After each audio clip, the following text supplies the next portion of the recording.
Welcome to the Prospect Warehouse podcast. This is your host, Tim Kanak. You can find me on the X at Fantasy Aceball. And of course, with us today for the first podcast of the week is your friend and mine, Jon Anderson at Jon PGH. What up, Jon? Hey there. Yeah, we're in a nice flow here. Me and you on Wednesdays, and then you and Doc on Thursday nights. But we do got to get all three of us together again. Maybe I can join the next one. But we're doing on schedule. We haven't really missed a week. We're doing well. Thanks to Tim. A lot of stuff going on. It's been fun. Yes. Next week, I have a goal. I have days off because it's Thanksgiving. I want to do 3 podcasts next week. Try to get one in. Maybe if we get 2 weeks of 3, we'll kill a week early so that we can start getting into like dynasty rankings and stuff like that. And my updated top 150. So talking about some of the stuff that we're working on right now, my top 150, I have my rankings more or less ready to go, except I have to now go back and do all the write-ups. And a lot of the time when I'm doing the write-ups and like really doing deeper dives into the guys, I still flip guys around. So I have more or less the framework of my next top 150 rankings iteration for prospects, but I already know things will change as I'm doing the write-up stuff. So that will be happening. But if you're watching on YouTube right now, you can see a sample size because as I already mentioned, I'm also doing dynasty rankings. So I'm doing a 3-year dynasty ranking, a 5-year dynasty ranking, and then I'm also going to be doing like redraft rankings for like prospects and stuff for redraft. So I'm going to do my redraft rankings too. But on the left here, you can see the catcher rankings. I have more or less done a lot of these rankings, and now I have to just fit guys in for the 3-year, the 5-year windows and shuffle guys around. So what's this? Based on the window? That is a sample size of the 3-year catcher ranking right there. So you can see there at the top is Cal Raleigh. That should be pretty obvious, but it's interesting because he's 29. So 3-year rankings, he's still at the top. 5-year, yeah, maybe not. I'm going to be playing around with it more when I get to the 5 years. So when you're considering these rankings, I think, okay, what is this guy? What kind of production am I going to get over a 1, 2, and 3-year window? So if a guy is like Samuel Basallo and they're going to be starting, they're going to be ranked higher because they're going to be up for 3 years. If a guy is like awesome, but he's like 36 or 37 years old, you're probably going to be getting worse. Even if he's good now, like a Sal Perez, for instance, might be good this year in 2026, but then really are you going to expect better production in 2027 and 2028 because he's going to be downtrending in his career? Whereas like a guy like Basallo is going to be getting better throughout his career. So you have to consider like career arcs when you're doing a 3 or a 5-year ranking. So that means a younger guy is going to probably be doing better in the 5-year ranking, and an older guy is going to be doing worse because you might not even have him for the full 5 years. So that's why it's really good to have different windows of like how you want to play it. Because a lot of people, when you're playing Dynasty, you might think, okay, I really want to win within the first few years. Like, I don't really like 5 years. Who knows what's going to happen? I might be dead. Like, who knows? so yeah, you might not care about 5 years, but some people do. So that's why I'm doing for different windows in the dynasty ranking. And you might be broke. Tim might be totally broke and homeless after some personal stuff. We're not going to get into it here, but yeah, you never know. Yeah, after people sue me for car accidents that I was not even in, and because people like to just target. You probably shouldn't talk about it for legal reason, but probably not. In my opinion, I'm not a dynasty expert yet. I mean, give me a couple weeks. Give me 2 rounds into this 30-round draft we're going to do, and then I'm going to start calling myself an expert. But we're going to talk about the Giants. But Cal Raleigh is a crazy sell high right now. I mean, if it was a dynasty league and I had Raleigh, I'd absolutely get rid of him right now. Like, it sounds a little crazy, I guess, but I don't know. 29-year-old off this absolutely unrepeatable year. I mean, just no chance he does anything like that again. I think there's probably a higher chance that he hits 30 homers next year than there is a chance that he hits 50. I mean, I don't think people would even agree with me on that, but yeah, that's the kind of stuff you have to consider. And pretty much in my mind, I guess easier said than done, but if I had a guy on a dynasty team that is coming off a really, really, really, really good year, I would just trade him every time. Just like sell high every time. Get for the younger guys. You could probably get quite a haul for Raleigh, but it's cool that you have 3-year and 5-year, and those are coming out in the next few weeks, hopefully. Yeah, I actually even posted like some polls of a couple trades I did in the new league, and I got smoked in both polls. It's kind of funny because Well, yeah, because you I gave like up big major league names for prospects. Obviously, the voters are gonna like. yeah. I mean that's the thing you have to consider is like what is your salary, right? So like I was $150 over salary in that league, and I had to trade guys. So I traded Acuna and I traded Schwarber, and I got some nice young, really cheap pieces. And like it's that, or what do? You're gonna cut them and get nothing. So like you know Right. I'm gonna get nothing. I'd rather trade an Acuna who's $53 when I'm $150 over budget and get 3 top 30 prospects than Yeah, you got to do some salary dumping in the dynasty in certain dynasty leagues, which makes it a lot more interesting. And that's what our dynasty league will be like. If I can freaking figure, I'm like the commissioner now, so it's going to be a disaster, but it'll be fun. You'll get it figured out. It'll be fine. You have enough support where you've got Doc and I to bounce questions I just off. know that we're going to run into a thing in the middle of the season that I didn't see coming, and there's going to be 2 parties involved, and one of them is going to get screwed. Like I just think for sure. I just hope it's me getting screwed, and because I'll take it and just like eat crow, but whatever.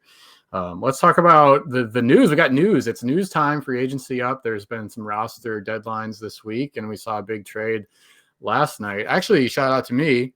I got up this morning, and got into some news writing. I'm actually looking for somebody to kind of write some news stuff and whatnot. So if you're interested in that, there's a post on MLBDataWarehouse.com detailing that, taking some applications. But I call it the offseason monitor.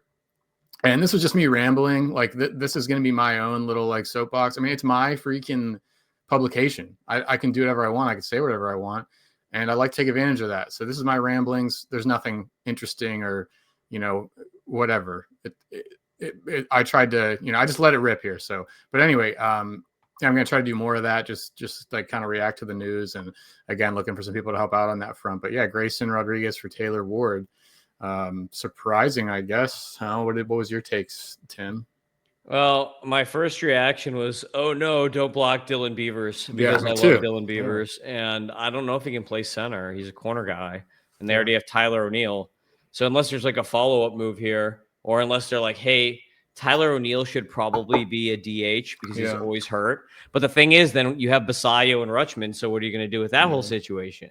So I don't know. They created a roster crunch. I feel like they keep adding offense when they really, really need pitching, and it makes no sense. Like, why are you signing Tyler O'Neill? Why are you trading for Taylor Ward? You have all these hitting prospects, and then you're just adding offense instead of pitching.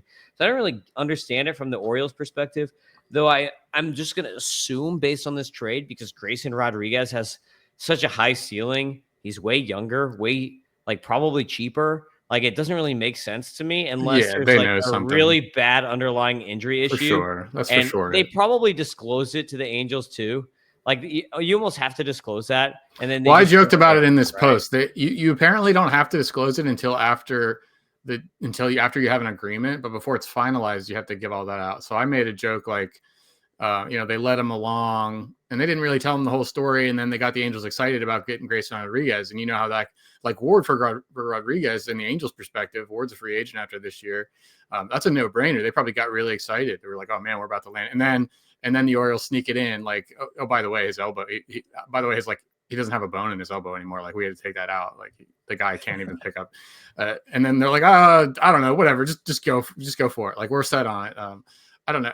For me, it's if there's any logic, you have to assume that obviously that not all front offices are equally competent, but you do have to assume that these guys know what they're doing. They're not doing total idiot stuff, even though the fans like to think that.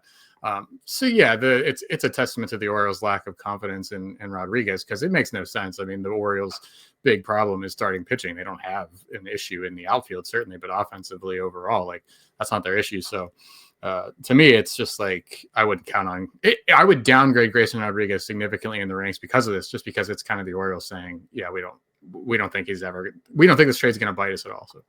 Yeah, it's also, I mean, even if he is healthy, he's now moving to a worse ballpark too. So you have to consider that LA is a hitter friendly ballpark and Baltimore is not. So he's going to be moving to a worse ballpark for him. So even if he does come into the year healthy, just something to consider.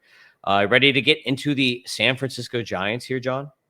Yeah, I mean, I'm tempted to keep on the news thing and talk about, I'm sure, what you saw, the great news about my Pittsburgh Pirates. The Pittsburgh Pirates had the greatest offseason day in franchise history yesterday without doing a single thing, just by saying we're interested in Schwarber and then having Jeff Passan confirm that. Just a massive day in Pirates fandom. I mean, this is where you're at if you're a Pirates fan. We're celebrating the fact that the Pirates said we might entertain the thought of possibly signing a good player. Nobody thinks it's going to happen, but I don't know. It's been years and years and years. Actually, I don't think it's ever happened. I've never heard even them say, yeah, we're in on fill in the blank, actual good free agent player. Again, not going to happen, but maybe a sign of something positive happening to get some bats in the Pirates. So of course, I hear that little tiny bit, tiny shimmer, tiny glimmer of light and hope. And all of a sudden I'm like getting excited for the Pirates again, which is terrible, but I guess you can't kick what you grew up with, your childhood teams. They never go away. So I heard on that note, foul territory the other day. They were saying that apparently the Pirates would also be interested in extending Connor Griffin and starting him this year. That's the only way Connor Griffin's playing this year, in my mind, is if they extend him on like a Braves like contract. They give him like an Acuna type contract, right? Where he's underpaid forever, but it's like at least he's gonna get paid a little bit up front. They did it with McCutchen and Gregory Polanco. One of those worked better than the other, but it's something they've done.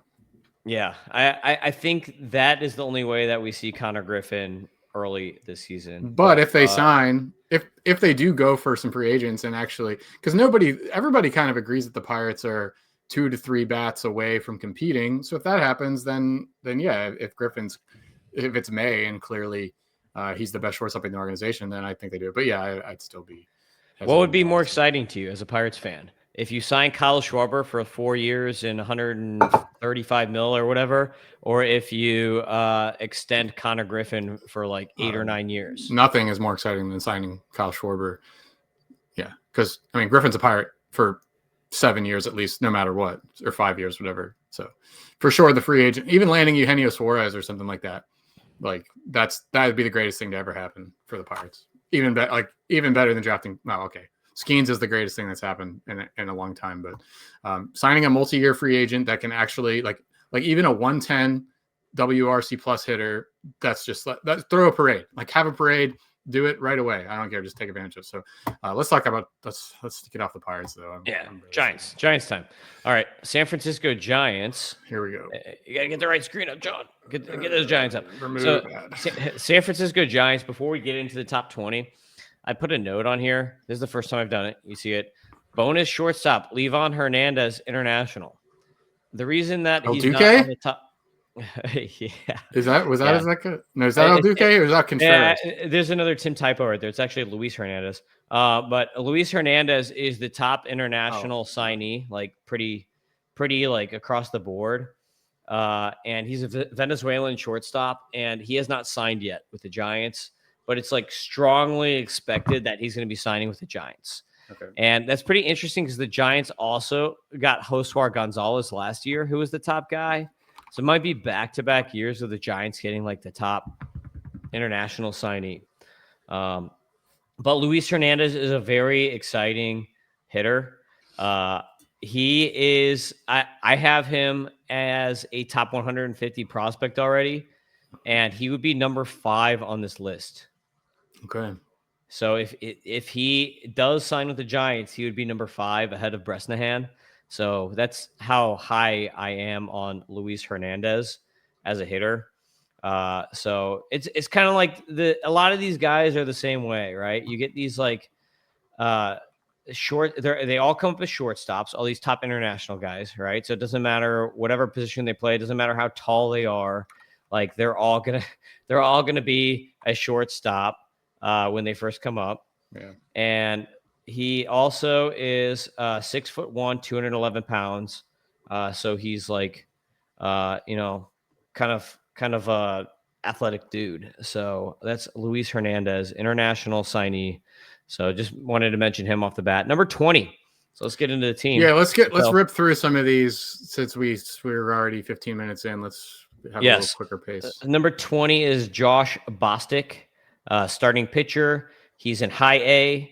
He did have a good season last year, but he was 23 years old in high A, so a little bit old for the level. Josh Bostik, but he had a near 20% K- walk rate. So one of the things that you'll find if you're looking between stats is that Fangraphs gave him a 20.3% K- walk, and we have on Data Warehouse 18.2. So there is a difference, but that's also because I'm using the slider wrong. No, I have 2 years. 19.9 on the season last year. So there's a slight difference between 20.3 and the 19.9. So yeah, my thing won't just real quick about that. There will be differences, especially in swinging strike rate. There's different ways to calculate that as well. But my dashboards, the main dashboards, do not count the automatic walks and if you don't throw a pitch, if there's an intentional walk or if there's a pitch violation stuff, a lot of that stuff won't make it in because it's a pitch by pitch data set, and we'll miss a lot of plate appearances. So there will be small differences all over the place, but the numbers should be all close, and there's good reasons for it. But yep. So Bostik, even though he had a good year, decent F scores, 103 stuff, 111 control, 100 ERA, but he was old for the level. So that's just the main thing to consider is he was older for the level. We don't have Arsenal data. Was he really good, or was it he was just beating up on younger kids, right? So that's where we're at with Josh Bostik. Number 19 is Drake George, another starting pitcher. So like we said, we're going to fly through some of these guys. So if you want to just kind of pull them up real quick on the thing, each guy, as we're talking about them. So Drake George is going to have a little bit of more stuff, I think, even though the stuff is still similar. 100 stuff score, 118 control, 112 ERA. He actually rates better as the FERA on this, but he has a higher CSW. And the only thing that is interesting about Drake George is same kind of thing here. He's 23 years old in A-ball. But I kind of like his pitches a little bit better. He's got a little more velocity than Bostik, so I give George kind of the edge, even though he's a smaller dude, 6'1", where Bostik's 6'4". I'm always going to, if guys are kind of similar, where they're both old for the level, they both had similar kind of stats on the season, but Drake George has better velocity. That's going to give him the edge in the ranking for me, right? So that brings us to number 18, Trevor McDonald. This is a guy who played in MLB this year. I think he's probably in there. He might be in their rotation. It kind of depends on what they do with Whisenhunt, because Whisenhunt was kind of on the outs. You got Birdsong still hanging around. He had a bad year. Probably I think he had the worst command in baseball last year. Hayden Birdsong. Yeah. If you're looking at F scores, I think he had the worst F control in all of baseball, even worse than Joe Boyle. So that's kind of fun. But yeah, that's his MLB stuff right there, right? For McDonald, or is that his MLB? This was here. This is the box score dashboard. So yeah, he went to the majors and threw 15 innings, moderate success, good walk rate. In the minors, he had a 23% K, 10% walk, 5.31 ERA, gave up some homers and stuff. But these over here are the prospect numbers. Yeah. Well, actually had a 3% walk last year. So he made in 2024, he pitched 3 innings in the majors and pitched 15 last year. One in relief, two were starts. So are they going to make him a starter or a reliever? Don't really know, but he's had good command basically at every level. But yeah, you're showing the stuff right there. Fastball, 7.6% swing strike rate is subpar. Yeah, only 93.5. So he doesn't have a great fastball, but the slider's good, right? Good slider and good changeup.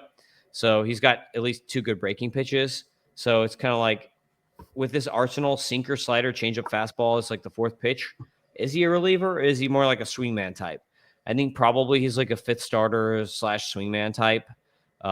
He'd be lucky really maybe to be a 5th starter, but F-score's kind of like him. That's not bad. 97 stuff, 103 control, 104 FERA. There are worse pitchers in the major starters in the major leagues than that. So could he be a starter? Yeah, I think so. Is he going to be a starter in a 12-team fantasy league? No, that you want. But in a 30-teamer, yeah, that's a dude that you'll take. So Trevor McDonald, just an interesting name to watch here at number 18, I think, as a depth guy. Number 17, Joe Whitman. So if you want to pull up Whitman, a lot of pitchers right here. Yeah, we're starting with 4. And one of the weird things, this is one of the things with the Giants organization, is a lot of their guys are old for the level. They promote very, very slowly. So Joe Whitman, you can see here another guy, 24 years old next year, and he was in Double-A this year. He's at least at a more closer age to level gap. Didn't have as good of a year as if you're looking only at the statistics as some of the guys that we've already talked about. But Joe Whitman does have some pedigree. He was a second rounder at one point out of Kent State. He did get some signing bonus money. And again, he's in a more advanced level. And he pitched a lot better. If you pull up his JAERA, I'm sure is way better than what his ERA was. So 3.47 JAERA, where he had a 5.29 ERA. So a lot better than what the back of the baseball card is going to say. He had some nice swinging strike rates in 2024, worse in 2025, but he still managed a 15K minus walk. So I think Whitman, and he's a lefty too, has a little more to build upon. Like, we don't have the Arsenal data that we just showed with McDonald, but I think that the stuff from what I've seen looks a little bit better just from a visual standpoint. So that'll give him the edge in my rankings. Okay. Now, yeah. Next, 16, Nate Furman. This is a guy I like, even though, again, very, very old for the level. So Nate Furman, a second baseman, he had a killer season. He's gonna have fun F scores here. He was a beast this year. If we get F scores on him, because he only played 36 games. Let's see if we have enough sample size for F scores. Look at that. 24 years old, and he played in low A, high A, and double A. So he moved through 3 levels this year, and he only played in 36 games. I'm not sure what injury he had. He played at the end of the year, and he really popped on like my end of the year, week to week stuff. But he walked more than he struck out this year. So 16% walk rate and only an 11% K rate. So that's great. Contact rates, 89% contact rate on the total on the year is sick. That's crazy high. So that's why he's got a 104 hit tool and a 133 discipline. Then he's got a 95 power, 101 speed, which are not bad, right? Like 36 games, he had 7 bombs and 3 steals.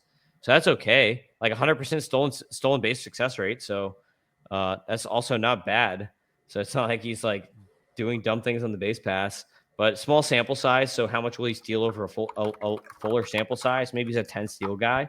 But if you got a 15 homer, 10 steal guy with contact rates like that, and he walks more than he strikes out, that's an awesome points league player. I mean, like, yeah, he's 24, so he's old for the level, but they moved him fast. So that's one of the things that kind of intrigues me still about him, is that, like, they got him. He was with the Guardians last year in 2024, and so they got him. I don't know what trade they got him in, but they brought him over from the Guardians, and when he was healthy this year, they moved him fast up the levels. So maybe the Giants really like this guy. Like, maybe there's a chance, because he is 24, and that he's going to be up earlier next year. Because, I mean, like, who do the Giants really have blocking him? Tyler Fitzgerald right now. Tyler Fitzgerald was not good last year. So I think there's a possibility that Furman could debut. Alex Cobb trade. Look at that. He was the PTBNL. To be determined later. Yes. So. Yeah. I like Furman, though. Interesting dude. Spoiler alert. We're down on this new guy. Okay. Sorry. Yeah. That is interesting. 38% swing rate. It's extremely, extremely low. I think just to put a number on that, let's go to the major league data. I wanted to say that the lowest in the majors was like 36% or something like that, but let's see. We'll have to go to like a couple hundred plate appearances. 36%. So that's really, really low and not advisable in my opinion, but obviously it's not something that's hard to change. You can just do it overnight. Just start swinging. So yeah, good for walks. But we talked about kind of with the Lars Newpar example that you always bring up, like bad for counting stats, get bad for power a little bit, but something you can easily change as we mentioned. So. Yeah, maybe a future Jacob Wilson light. Like, he's probably older than Jacob Wilson, so that's kind of funny to say. But he might be able to do like Jacob Wilson-esque things across town here. I guess across former town. Right. Yeah. So next on the list here is outfielder Carlos Gutierrez. Gutierrez, again, old for the level, 21-year-old, spent the whole year at low A. It's just the Giants. It's just what they do. I don't really understand why. But he's good on the base pass and seems to have a pretty solid hit tool and then also good plate skills. If you want to bring him up, John, on there we go. 104 hit, 119 discipline, 111 speed. Power's kind of light. He only had 2 homers on the season, but he did get a 97 power score is not bad for a guy with only 2 homers. But you could see 82% contact rate, and he was good on the base pass. 90% stolen base success rate, and 26% attempt rate. So the dude does move on the base pass. He has good contact, and he almost walked more than he struck out to. So he has a 12.6% walk and a 13.7 K on the season. So that's pretty good. Like, I think he's a really interesting name to watch. It's just like, I just don't like how he's 21 at A ball. You know what I mean? Like, he should have played at high A this year. Like, he should have been a guy where they looked at him and they were like, hey, this guy's doing really well in low A. Maybe around the All-Star break or in August, he stopped. We bumped him to high A. Well, it looks like he stopped playing in June. Oh, he got hurt. Yeah. See, and we have no injury update. There's no injury note on him at all on Fangraphs, so don't even know what happened to him. And it's the first time I've ever seen it. The ID thing, I put everybody's ID number by their name so we get rid of the duplicates. This dude ended up with the ID number on there twice. I have no idea how that happened. That is unbelievable. The script was like, I got to slap this on there twice. That's something. I don't have to fix it. It's fine, but wow, weird. Number 14 is Carson Whisenhunt. He's a big-time faller in the rankings. He was definitely like top 10 before the year. I liked him a lot a couple of years ago.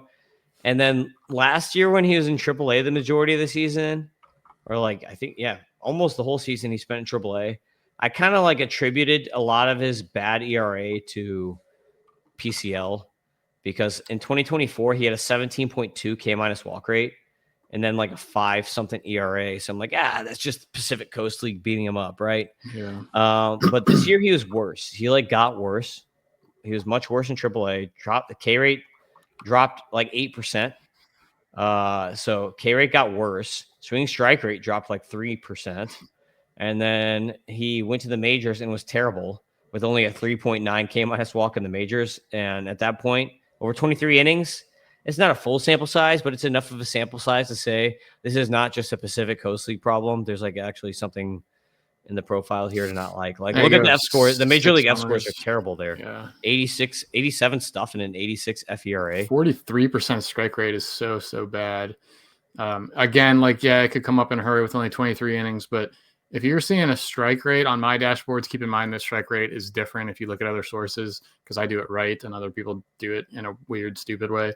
But you need at least a 47% strike rate to have any chance, and you'd really like it to be 50% or higher. 43% is really bad, and that's even in 23 innings, like 408 pitches. Like, that's enough of a sample for me to be like, this isn't looking good at all. So and go to the Arsenal, John. You can see in the Arsenal that major leagues or minors. This is well, you could go to either, but you can see that the changeup is the only good pitch through both. Yeah.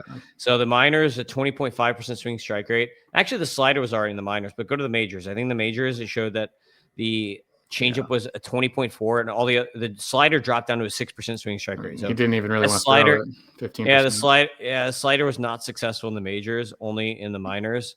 And sinker changeup, it's like you're not going to win on one good pitch. So it doesn't. You can have a killer changeup, but if you don't have anything else, is he righty? Not going to work. Oh, he's a lefty. Majors. Okay. Yeah, he's a lefty. Yeah, he was really good against left-handed hitters. Probably only faced a few of them, but righties had no trouble at all. There was a -6 point K minus walk to righties, so that was absolute disaster. Wouldn't expect to see him much. Yeah, I would say that they're going, because he is a high pedigree guy, he's probably going to get another chance here to prove himself and see if he can fix his bad year last year, which is why I didn't knock him off the list entirely. But maybe if that doesn't work, he goes to the pen and it's just heavy changeup. Yeah, like you can't do loogie anymore, but basically I was going to say that from like a loogie. Yeah. So rest in peace, loogies, man. Oliver Perez, what a career. That guy made a like 20-something year career out of being able to do one thing, and they changed the rules, and it was sayonara. Too bad. Yeah, he was awesome. He was around forever. Yeah, you're Yeah. right. Yeah. Number 13 is outfielder Walker Martin. Another example of a guy who is way too old for the level. Low A only as a 21-year-old shortstop. But I like Walker Martin on the F scores is pretty neutral. Like he scores as a 97 hit, 107 power, 99 discipline, 101 speed, which is good for a solid 101. So he's slightly above average, basically, as a ball player. But Walker Martin has a lot of pedigree. We don't have EV numbers and stuff from him, but like when he was down in complex, and I think before even he was drafted, he was known as like a high potential guy, like a lot of good exit velocities, stuff like that, like a big riser. He was seen as one of these guys that could be a big riser, and he was hurt, not last year, but 2024 he was hurt, so that probably slowed his career arc down a little bit. But I think Walker Martin's a nice name to watch here, and like I wouldn't be out on him as a 6'2", 188 shortstop with average skills to date, and decent amount of pedigree behind him still. Lives up to his namesake with a high walk rate. Good for him. Yep, high Ks too, unfortunately, though. Walker, yeah, we should call him Walker Strikeoutman or something like that. One thing I've added for those of you who have access to the dashboard, I put some sliders here. I don't know if you noticed this, Tim. I didn't tell you, but now you can filter to guys. Let me see the guys with a bunch of speed and a little bit of power. Kind of put filters on there, and it'll filter that. So that was for my own use and just identifying some guys to target in drafts and whatnot. So I did that for majors and minors, pitchers and hitters. So a little bit of a improvement there. Yeah, which is awesome because if you're falling behind in steals or something like that, then you can just easily sort speed and see who has a good plate approach with good speed. Right. Yeah. Put them together. So, yeah. I like mixing those two things together. Like maybe you're not worried about hit tool or whatever. You don't really care about batting average. So you can kind of forget that, but there's filter to the guys that do multiple things that you like or whatever. So yeah, exactly. Number 12 is Blade Tidwell. Blade Tidwell is another guy who has debuted. The Giants got him from the Mets in a trade. Blade Tidwell, another pedigree guy. I think it was a second rounder out of Tennessee, if I'm not mistaken. Yes, second rounder out of Tennessee. Got that one dead on the spot here. But he played in 4 games last year, John, 2 starts, 2 relief appearances. And he's pretty interesting because the stuff scores like him. I always liked him in the minors. I remember Eno Sarah saying that this guy had the highest stuff plus in the minors. He was a Met. Yeah. So he does have stuff, 96 mile an hour fastball. But go ahead. And something interesting with him is he ran when he came over from the Mets to the Giants, PCL this year in AAA for the Giants in PCL at 27.9 K minus walk rate with a 17% swinging strike rate. So he was pretty beast like in the minors this year. Last year he had a really bad AAA. So last year in the minors he was really good in AA and then struggled a lot when he got to AAA. And I don't know what's up with the Mets AAA. All their guys struggle with AAA for whatever reason. Even McLean ran into bumps at AAA for the Mets. So I don't know what's up with their stadium or what, but the Mets AAA is not great, or maybe their pitching coach there sucks or something. I don't really know. But as soon as he came over to San Francisco, he was fire. So, it'll be interesting to see what he can do with the Giants in the pros this year, because I think he only pitched for the Mets in the pros last year. He did not. I don't think he made an appearance for the Giants actually once the trade went down. 15 innings with the Mets. They were not good. 10 strikeouts, 10 walks in 15 innings, but let's be patient with him, I suppose. Yeah, and what were his minor league F score numbers if you want to throw them up there real quick? So 107 stuff, 108 control, 104 FERA. I think there's a lot to like here. I love the fastball. Look at that fastball. Anytime I see a 10-inch plus vertical movement on that fastball, that's a win. And then he throws it 96 to boot. 9.3 swing strike is fine. Shit. I just hit keep only. I hate that button. Strike rate. Yeah, 43% strike rate. So he's not getting in the zone as much, but it's got a lot of good movement to it. So at least it has good characteristics. I got to refresh. There's a button there that you hit and it just jacks everything up. So let's keep going.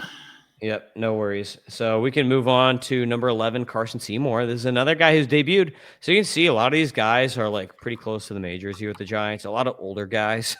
Like we haven't really gotten any young guys except for Luis Hernandez, who hasn't even signed yet with them. But Carson Seymour, again, the F scores like him: 101 stuff, 103 control, 107 ERA. So we got a decent player here. Carson Seymour, 6'6", so you love that. One of the things about Seymour though is, again, he's a type of guy who's going to be kind of more like a kitchen sink guy than anything else. So you can see the major leagues there, 19% on the slider on the swinging strike rate. Fastball, 11.6% is pretty good on a fastball. So fastball is generally going to be your worst swinging strike rate pitch. John, what's your average major league swinging strike rate on a fastball? You can see it right here. Four-seamer, yeah, it's like had 10%, 10.6%. Yeah, 10.6. So he's above average fastball. It's not like, world beating or anything, but it's above average. So he's got a couple of decent pitches here, and he throws 5 of them if you go back to him on the pitch thing. So sinker, fastball, slider, cutter, curve. So 5 pitches. Cutter's not great, but maybe he develops something new this offseason. I think there's enough there with the fastball and the slider alone that we have a pretty decent player here. 29% home run fly ball. These are the luck. Yeah, great ground ball rates, man. Look at the ground balls. 51% ground ball rate total. Yeah, he was pretty unlucky with the long ball, especially in San Francisco. I don't know how many of those were given up at home, but this is the triple play of luck stats: BABIP, home run to fly ball, and run in scoring position hit rate. The worst named stat I've ever come up with, but that's very similar to left on base or strand rate. Averaged 21%. So he was actually kind of good at that one. He only gave up 13% of his hits with men in scoring position, but 29% home run to fly ball is like crazy high. So some bad luck there. 43% strike rate again, though, like just like not really earning strikes, but again, pretty small sample and some reason to believe, but I wouldn't be buying in on him too much just from what we saw last year. Yeah. 10, Lisbel Diaz, outfielder. So we're in the top 10 now. Lisbel Diaz, as I'm losing my internet connection. Lisbel Diaz was an A-ball only last year, and he has some interesting tools. So that's why I give him the bump to some of these other guys, is because there's a little bit more power, a little bit more speed there, even though the plate skills may not be as good. So 77% contact leads to a 104 hit, 103 power, 111 speed. But you see only a 94 discipline because the guy never walks, which, that's okay sometimes. 81% stolen base success rate. So that means that he's probably going to keep running because he's been pretty decent at actually getting the bags. So there's a little bit more power here against a guy like Gutierez, who we talked about earlier, and against a guy like Walker Martin. There's less swing and miss to Walker Martin and a little more base running ability. So that's why I give Lisbel Diaz the edge to those two guys. Works for me. Yep. Number 9. This is a guy I really like.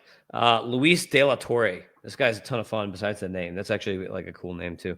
But Luis De La Torre, he really caught fire at the end of the season. And I actually picked him in the Toolshed mock that we've been referencing. So this is a dude that I got in Toolshed mock. He pitched complex and A-ball this year as a 21-year-old. Again, Giants go old. F scores love him. Look at that. 118 F stuff, 120 F control, 120 F ERA. Now, the durability is a 55 because he only pitched in 74 innings this year. But the dude rocked a 25 K- walk and 18.7 swinging strike rate. So pretty crazy stuff. You got 17.2, Fangraphs is 18.7, but whatever.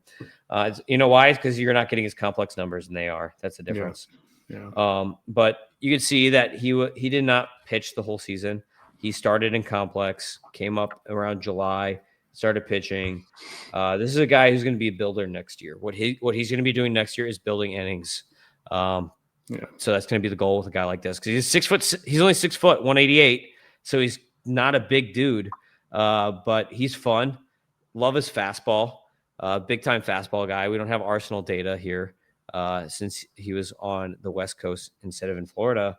I would love to have Arsenal data. Maybe, John, is there a way to pull Arsenal data from spring training for any of these guys that debut in spring training? Is there a way to get that? Yeah.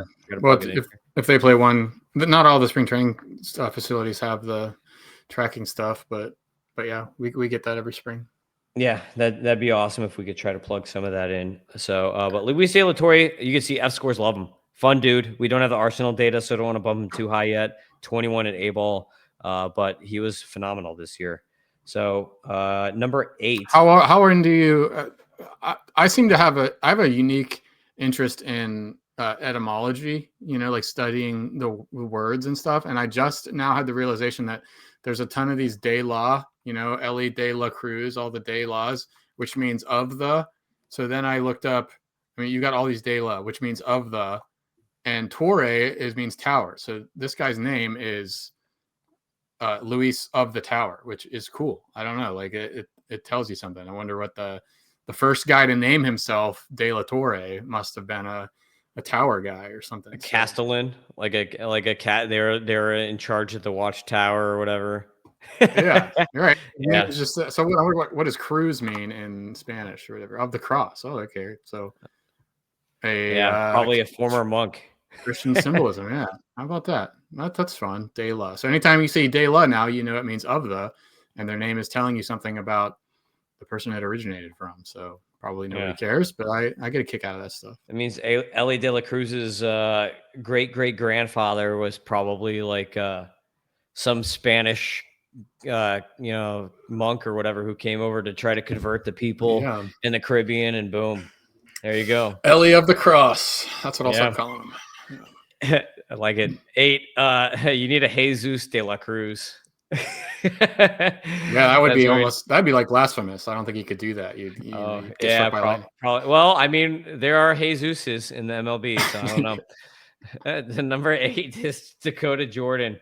So Dakota Jordan, outfielder, he's a big time riser this year. And again, old guy, 22 years old, who only played an A ball, but he had a really nice season. 14 bombs and 27 steals in A ball. So again, he gets a bump to some of the plate discipline guys because I like the power speed combo. So you can see here an over 110 power and a over 110 speed is nice to have on the F score. So 103 hit, 112 power, 119 speed. Contact is only 71%. And he does walk a little bit, but he also strikes out more than Lisbel Diaz. But I like Dakota Jordan, fun athlete here. And he was drafted in the 4th round out of Mississippi State. So there is a little bit of pedigree. They paid him almost $2 million out of the 4th round, too. So this is one of those guys that is picked and paid a decent amount of money to come over, even though he's like a later pick, instead of maybe like going back to the draft, Kumar Rocker style or whatever. Okay. Yep. All right. So fun name to watch for, even though he's only an A-ball. Number 7 is a guy that everybody knows, probably Drew Gilbert. So he's done his major league debut. Former Met again. I think he and Blade Tidwell came over in the same trade, I want to say.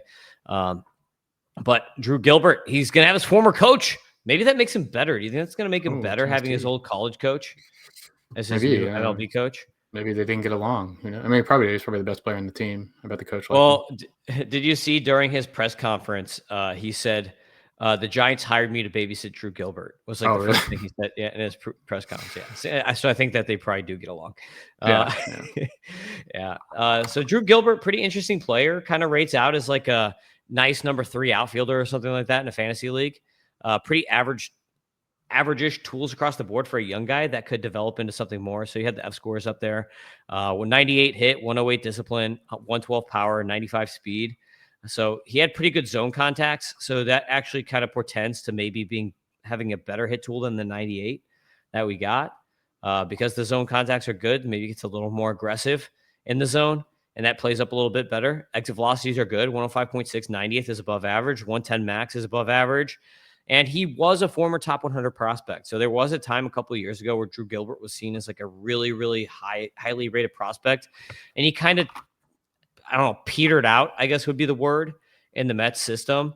And like I said, there's something with the Mets AAA. As soon as guys hit the Mets AAA system, they just kind of like they plateau out and they don't get better. So I think coming over to the Giants is going to be a good thing. We saw him debut with the Giants this year, and he was decent. And then his little major league small sample size here. So I think Drew Gilbert has good things coming. I think that there's more to look forward to with Drew Gilbert now that he has changed organizations, like change of scenery is going to be a good thing for him. Yeah, what do you think about Drew Gilbert? 9 plate appearances. Got over that. Looks like a little bit of trend upward here. Really bad for his first few, but I like guys, as we've talked about, who kind of get that major league experience the year before, even if they struggle, get those 100 plate appearances out of the way. as we've talked about, that's one of the MLB DW 10 commandments, and he qualifies there. I don't know if he has not the most exciting profile down there, but yeah, it should be someone definitely in play for the opening day roster, and always good to get that experience out of the way. So that's somewhat interesting. Definitely a deep league consideration. Let's see, is anybody touching him in NFBC right now? Oh, they have to be. Yeah, 600. Some of these drafts, some of these dots are huge now. I like mess with the dot size yesterday, and just for some of them it jacked it way up, and some of them it didn't. So I don't know how to fix that. So some of these NFBC drafts go 750 picks deep. So that's where you're seeing them in the draft champions. But got into the top 600 once or twice here. So interesting. Yeah, I think that, if you look at the back of the baseball card stuff, this is going to be a good buying opportunity for Gilbert, because anyone who's looking at, look at that batting average and stuff, his contact stuff that he had in the majors was pretty good. He did hit the ball on the ground a little too much, but he had a 205 BABIP. So that's just a killer. Having a 205 BABIP only, like that means that's like a screaming buy. That's just bad luck, basically, in the majors. And like you said, 100 at bats on the dot is what he got out of the way. So I think right now is a screaming buy for Drew Gilbert is like a nice deep league option. Got to handle lefties a little bit better. But. Yep. Number 6, Gavin Kilen was their their first round pick, and again Tennessee. So I don't know. There's like a good Tennessee connection here with the Giants right now. Like they're getting all these Tennessee guys, and then they take their coach too. So I don't know how. Like if that was a plan. Like I don't, because the draft happened way before Vitello ever was signed. Yeah, So it's that is a little suspicious. I don't know how and they traded for all these Tennessee guys also from the Mets. Like Blade Tidwell, Tennessee guy, Drew Gilbert, Tennessee guy. So in the same trade, they trade for all these Tennessee guys. So it's like, was something here? I don't know. Like with Buster Posey and him before, like they had to have something. I don't know. Orange, they don't orange. The guys like orange. I don't know. Yeah. So Kilen, they paid $5.2 million for out of the draft. Second baseman, didn't have the best debut season here in A-ball. Like he wasn't great, but again, 235 BABIP. So it's like he showed good plate skills, bad BABIP. It was only 10 games. He had no homers and no steals. So nothing really to write home about, but an 85% contact rate. So I actually like Kilen a lot. Let me see where I've got him in FYPD here. I don't think I have him top 150, but I think I had him right outside. Let's see where I had him. Yeah, I had him in the top 175. So he's like right outside of my top 150 right now. But I have him at 27 for FYPD. He was picked 13th in the draft. But remember, in FYPD, we're going to be bringing in our Japanese players and our international guys. So that's going to kind of clog up. You don't want to be just like, 13, 27. That means you don't really like him that much. I actually do like him, but I've got him at 27. So just a note on where I've got him in the FYPD here for Gavin Kilen. Number 5, Jacob Bresnahan. Let me see if I've got him in my top 150. He might have made my top one. Yeah, no, I got him at 162. So he's right in that 150 to 175 range. Bresnahan had a really good year this year. The platoon splits are kind of weird, right? You see right there, 278 JA ERA against righties, 409 against lefties. As a lefty, so he's got like kind of a reverse platoony thing going on. Once we get some pitch movement data from him and some Arsenal data, we'll be able to probably pinpoint why that happens. But generally, when that happens, as a lefty throwing to a lefty, it just means that maybe has like too much movement on his pitches for, for lefties, where like he's throwing his slider too far outside because he doesn't want to hit the guy or something, and then it just like swings all the way outside of the box or something like that. There we got the video so we can see why, maybe if we see him against the lefty. But I'm a big Bresnahan guy. He had a big year this year. Let's see here. Big guy. Like Snellish. Yeah, for sure. So he's 6'6", so yeah. He is kind of his Snellish. I like that.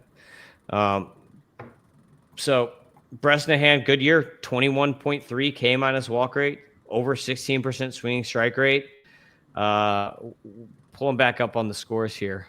I like getting the video in there. But 117 stuff, 108 control, 109 FERA for Bresnahan. So I like him a lot. Throws the ball in the zone. You see almost 50% strike rate. So throwing the ball in the zone too is a big thing for a young guy. Sure. Yep. So he's in the top 5. So number 4, Jhonny Level. Jhonny Level did make my top 150. Let me see where I have him here. Jhonny, like Johnny, yeah, like Johnny Peralta. Yeah. So he is number 107 in my updated rankings loosely before they come out. But 18 years old. Yes, he was in complex for the majority of the season, so we don't have full F scores on him. All we have is a 102 hit and a 109 speed. We don't have the other data. He does have good exit velocities from the minors. You can see his stolen base rate was not good at A-ball, but I think there is some speed here. Nice profile. You can see 11% walk, about 20% K. I'm not really concerned about the ISO or anything like that for him. Because he was transitioning from complex to A-ball. So this is going to be like really his like bump season. Knowing the Giants, he'll probably spend the whole season in A-ball just because they're so slow to promote people. But Jhonny Level is a really nice name to watch. He was a signee out of Venezuela. So I like Jhonny Level. 12 home runs and 21 steals across both levels last year. Needs to. I mean, this is the weight. The weights are really not reliable here, but no, dude. Yeah, there's no way he's look. You just had his picture up there. He's not 154 pounds. I mean, here you could see. I don't know. Like, I'm sure if he was, then he certainly isn't anymore. I'm sure that's something teams are immediately like, you got to get some muscle on you. But 5'10", 150 is what I'd call myself. And again, really like pretty bad news. But I wouldn't worry about that. Yep. Yeah. His when he was in the DSL, he had a 100.7 90th, and complex he was getting like 103 last year. As an 18-year-old, that's pretty good. He's like barely sub major league levels when he was a 17 and an 18-year-old. So something to keep in mind. And he's been rated. He's hit a 111.8 max EV, which is pretty good. He did that last year in complex. On the radar. I bet he's not 150 pounds then. I don't know if. Yeah, I know you're not going to hit the ball that hard if you're only 150 pounds. So I wonder what my max EV is. I play in a wood bat league out here in South Bend, Indiana. I probably max out around 70, but yeah, I've never done it. I wouldn't know. Number 3, this is a guy I really like, Bo Davidson. Bo Davidson was in my top. Both these guys were in my top 150 last time. Bo Davidson is in I think I've got him in the top 100 this time. Let me see where I've got him. I got him currently at 87. So, Bo Davidson, fun player. I likened him. I threw my comp on him last time as Grady Sizemore, or not Grady Sizemore. Who was it? I'm trying to remember it offhand instead of actually looking it up. Let me look it up. But he's got a 103 hit, 102 discipline, 107 speed, and 112 power. So over 100 and everything. It's always a nice thing to have. Here are the comps from the tool. Some big names. Buxton. Jackson Merrill. I like that. Yeah, Buxton, Jackson Merrill. You don't like Jake Myers too much, but even Lou Bob is all right because at least that's showing the tools. So the comp I had on him was actually Curtis Granderson is the comp that I had thrown on him. Deep, Grandy. Deep. Yeah. I always do, man. I always like look at video and I do side by sides. I was gonna say he must swing the bat like the guy. Why would you even be thinking of Curtis Granderson unless you saw a swing? Yep, that's why. I always do side by sides on swings and stuff like that. So let's see what your. Oh, also the face. He looks a little bit like. Actually, he looks a little bit like Didi Gregorius in that picture. But let's see. Yeah, we got to confirm my swings here.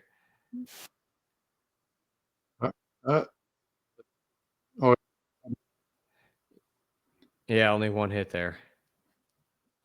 All right, well, that's all right. Across the board, strong, at least a 102 and everything. Gotta like that. Yeah, exactly. But you're thinking, do they promote to the majors like slowly as well, or are they? I don't know. I don't know this stuff. And the Giants haven't seemed to have like a really big time prospect anytime recently. But are they one of the slow organizations to get guys to the majors? Bryce Eldridge, they moved pretty quick. So that's the one guy that you would fall back on. He moved very fast. But Bo Davidson played AA last year. So you would think that he'll be at AAA to start this season. And there's a chance that he is added to the roster this year. I think that there's probably a 50% chance he makes the majors this year. Okay. Yeah, 18, 19, and 114 games. So a 2020, I don't know, what's that, 23 pace or something like that? Pretty good. So yeah, I mean, really, this is the thing to think about for the Giants is you've got Ramos in left, and then in center and right, you're going to have some combination of like Jung-Hoo Lee, who's always hurt, Luis Matos, who is like meh, and then Drew Gilbert. So all it takes is for like one of those guys to fail or get hurt, and then Bo Davidson might be your next up there. Yeah, Julio Ramos like really sucked in the second half of last year, so I could see him kind of losing the job too. Doesn't seem like anybody's like a total lock on that team. Yeah, the outfield is kind of wide open unless they add someone, I would say. I mean, there are rumors that they're going to be in on Kyle Tucker, so we'll see. Number 2 is Josuar Gonzalez. So Josuar Gonzalez was the top international player from last year. You might also see him listed as Josuar de Jesus Gonzalez because when he was first signed, he went by that name. Of Jesus. Josuar of Jesus Gonzalez. Yes, he is of Jesus. He did not make the dashboards, so we're showing his MLB page. Yeah, his pictures here. So my grades on him, because I had him in the top 100 last time even. So my last update, I had him at 95. And in this newest update, I'll tell you where I currently have him ranked. I have him all the way up at 42. So I'm getting kind of high on him because in the Toolshed mock, he was picked very early, I want to say, by Jeff Ponce. And I was like, okay, I'm going to have to bump him now because people are on him because he's now in pro ball instead of just in DSL. So you won't have any F scores on him. Yeah, look at that swing. He's got a good swing.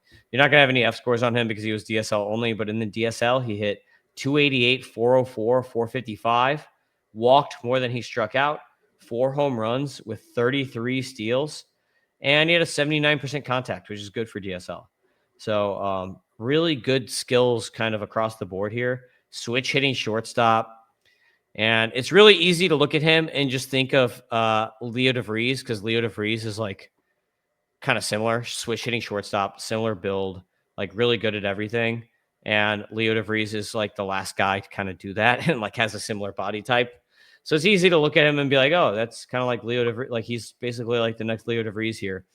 I give him a 45 out of 55 on the hit, a 50 out of 60 on the plate approach, a 40 out of 60 on the power, and a 60 out of 65 on the speed. So this is a guy who has above average tools across the board. Young kid, shortstop, switch hitter. So like the comp I threw on him last time for fun was Wander Franco. But yeah, I mean, a Dominican switch hitting shortstop who's good at everything. So, I don't know. Wander Franco, and he kind of has a similar stance if you were looking at the stance when you were showing the video. And if he had a 16-year-old girlfriend, he'd be fine because he's only 18. So that wouldn't even be that he's still good for a few months here until you right. No, as long as they're 16, not 15. Number 1 here is Bryce Eldridge. So Bryce Eldridge in the majors now, big power hitting prospect here. His major league sample size was really small. I wouldn't give any credence to any of his sample size. It was not good, but he didn't even have. I don't even think he only had 28 plate appearances. So it's like, who cares? He had 28 plate appearances, John, with a 188 BABIP. So I think we can completely write off his major league debut to date. But minor league matters. So let's look at his minor league stuff. 383 expected WOBA in the majors on only a handful of balls in play, it looks like. But okay. Yeah. So in the minors this year, in only 102 games, 384 at bats, he had 25 bombs. Last year, he had 23 bombs and 446 at bats. So pretty good stuff here for power. You got to love the 108.5 90th, 95.7 average EV, almost a 115 max EV. So big power here, big time power. Gets comped a lot to Matt Olson. Pretty easy to do that comp, right? Like set with lower contact rates, 68% contact. Big lefty first baseman with tons of power, 6'7", 240 pounds. So you see here that the comps they threw on him, Nick Kurtz, Tristan Casas. Hopefully there's a little more contact in there than the Casas. So those are, Kurtz is a nice comp. But I think Kurtz probably has a better hit, and Eldridge is not going to come up with that kind of hit tool that Kurtz has. So I think maybe like the Matt Olson, like if you get like a 240 batting average with like 30, 35 bombs, I think that's kind of like what you should be looking for from Bryce Eldridge. Can you stay in the lineup with a 32% K rate in the majors? I mean, I guess if you're hitting a ton of homers, but that's a little bit alarming. Well, they need power too. The Giants, it's hard to come by to get power in that stadium, especially for lefties. Yeah. Like that is the biggest concern, is that stadium is terrible for lefty hitters. Like we saw Brandon Belt, who always had really good EVs, just kind of turn into a 20 homer guy there.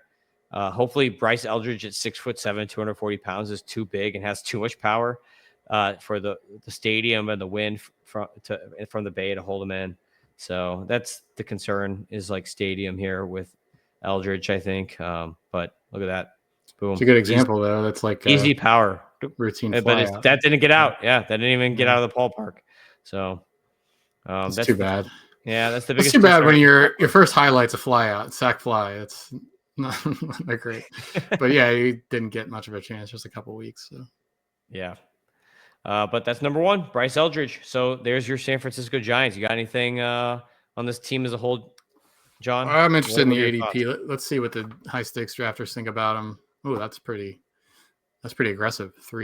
Top 350 ADP here lately. So people are buying in on him. I guess he probably profiles to make the team out of camp, and it would seem to be hard for him not to hit a good number of home runs. But yeah, I'd be a little bit worried about getting platooned and maybe striking out like 40% of the time early on and maybe get demoted again. So probably not something I'd do, but yeah, you don't find too many guys with that kind of power potential. So high risk, high reward, I say, is probably a fair thing to say. Yeah, for sure. So that's the Giants, and thank you for watching, listening, whatever way you consume the content. Please subscribe to the MLB Data Warehouse so you can use the tools on your own. So go ahead, subscribe, press the button now. Worth the money. You'll win your league.